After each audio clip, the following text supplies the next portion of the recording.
Hi, I'm Jim Hodge, pastor of the Aldersgate United Methodist Church in Grand Rapids. Welcome to this edition of Sequestered Spirituality. Our Advent theme this year is hope, an Advent journey. Last Sunday, we checked in with Isaiah and the captives in Babylon and what Isaiah had to say about hope. This week, we check in with them again to hear what Isaiah says about grace and forgiveness.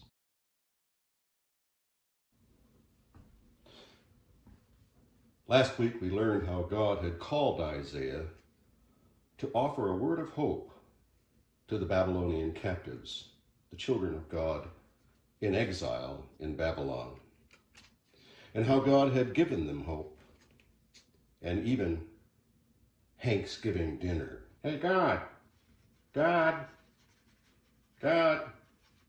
Yes, Isaiah? God, I just stopped by again to see how things are going and wondered if you had a good Thanksgiving. It was awesome. Thanks. Meanwhile, back in Babylon, the children of God were mumbling and grumbling. Mumble, mumble, mumble, grumble, grumble, grumble, mumble, mumble, mumble, grumble, grumble, grumble. Hey, why are you guys...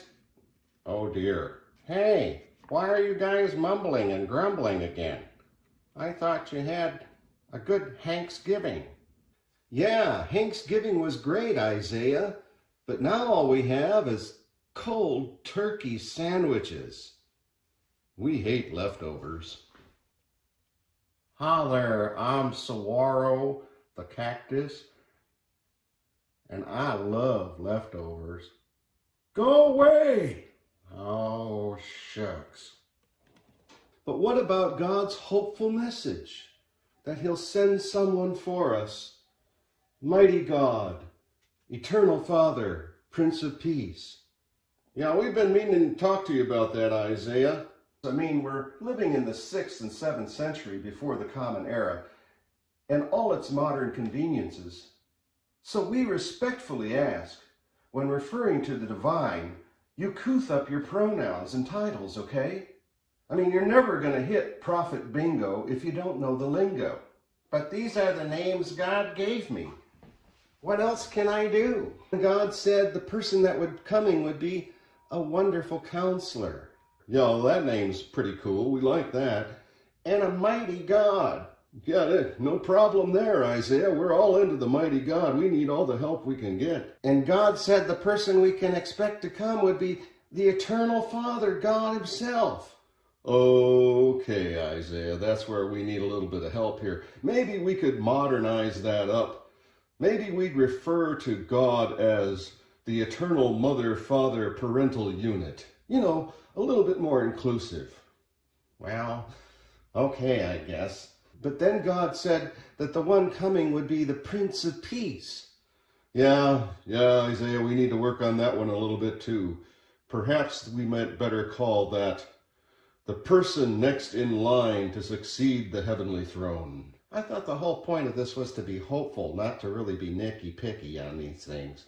Well, we're just trying to keep up with the times, Isaiah. Anyway, these leftovers are getting really gross.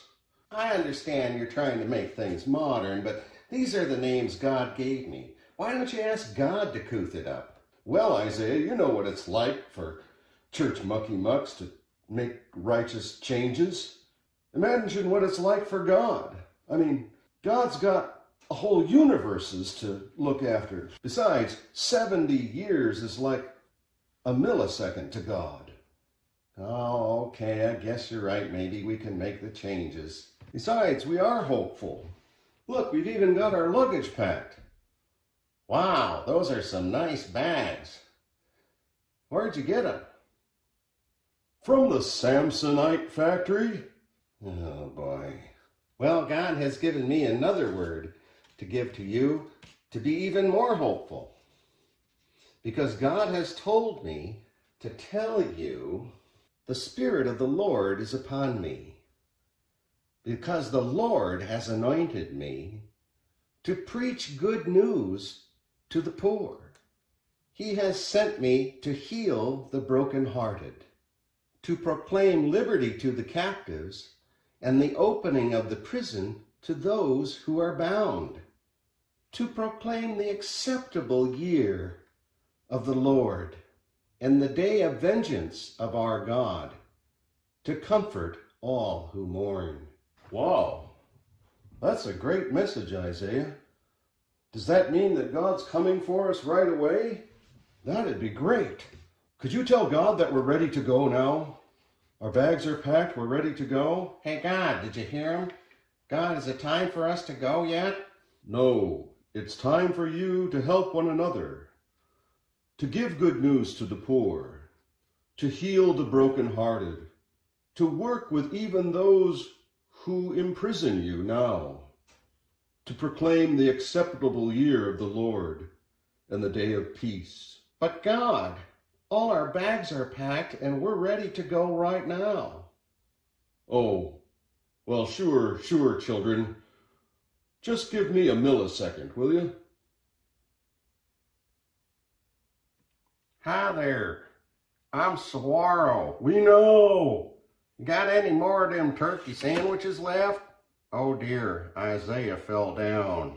Oh dear, oh my, oh dear, oh my.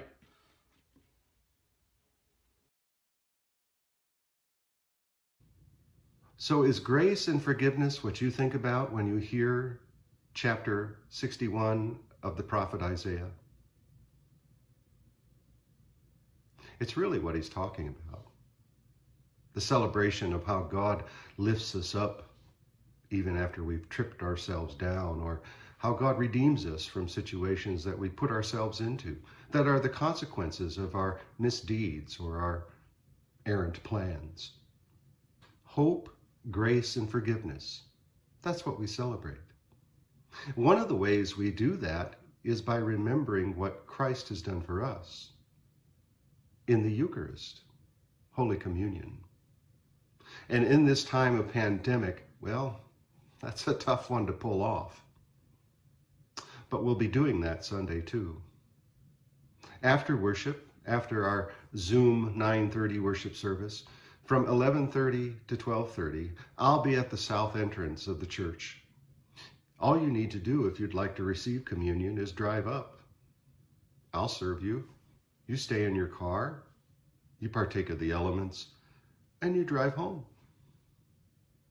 It's another reminder that even in times as difficult as these, the grace of God follows us and leads us on. Stay safe, my friends, and be well.